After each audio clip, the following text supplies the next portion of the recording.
একটু দ্রুত আমরা বোঝাবো। লক্ষ্য করো 12টি বিস্কুট এবং 30টি চকলেটের মূল্য একত্রে 192 টাকা। 192 টাকা। কয়টা বিস্কুট? 12টি বিস্কুট এবং 30টা চকলেটের মূল্য একত্রে 192 টাকা।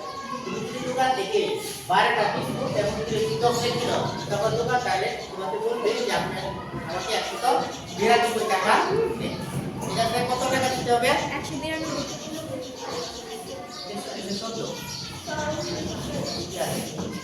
192 টাকা।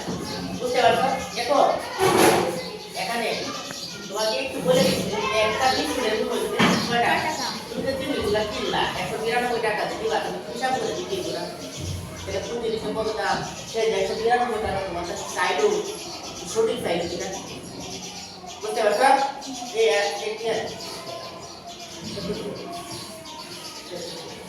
বুঝছো? একটি বিস্কুটের মূল্য কত? কয়টা? তাহলে একটি চকলেটের মূল্য কত? তাহলে আমাদের মোট মূল্য 192 টাকা এখানে দেওয়া আছে এবং একটি চকলেটের মূল্য, একটি বিস্কুটের মূল্য দেওয়া আছে।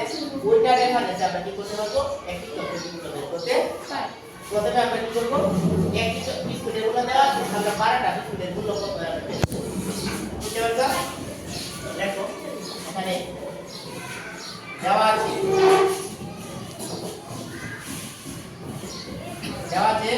একটি বিস্কুটের মূল্য কত? 6 টাকা। একটি বিস্কুটের মূল্য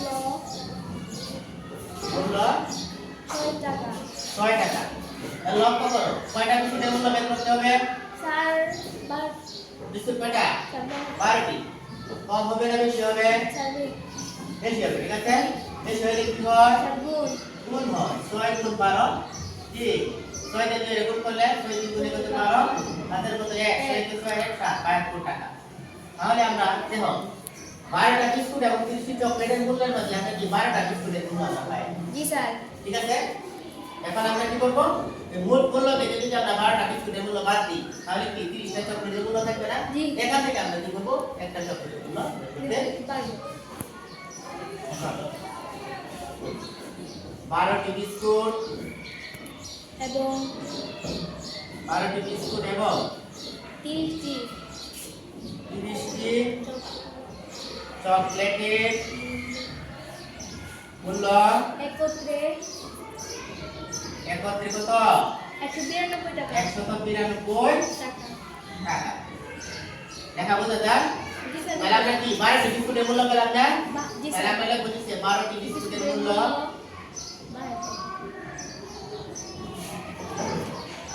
12টি বিস্কুটের মূল্য কত পেলাম? 72 এনে লিখব আমরা 72 টাকা। এখন যদি আমরা কি করি? বিয়োগ করে দিই, তাহলে কি পাবো? 30টি চকলেটের সুতরাং 30টি চকলেটের মূল্য এই সবাই বুঝো, সবারই দরকার আছে অঙ্ক। ঠিক আছে? সবারই আছে না? সবাই বুঝো 30টি চকলেটের মূল্য কত হবে? আমরা বিয়োগ করে দেব। 2 থেকে 2 বিয়োগ করলে 0, 9 থেকে 7 বিয়োগ করলে 2, 1 1 120। লক্ষ্য করো 30টি চকলেটের মূল্য যেহেতু 120 টাকা পেলাম, 30টা চকলেটের মূল্য আমরা কি হবে জেনে ফেললাম 120 টাকা। তাহলে কি আমরা কয়টা চকলেটের মূল্য বের করা লাগবে? স্যার একটি। একটি চকলেটের মূল্য যদি আমরা জানতে চাই তাহলে কি কম হইব না বেশি? স্যার কম হইব। যেহেতু 30টার মূল্য 120 টাকা, তাহলে একটা মূল্য কম হবে। তাহলে আমরা কি করব? 30 কে 120 এর ভাগ করব।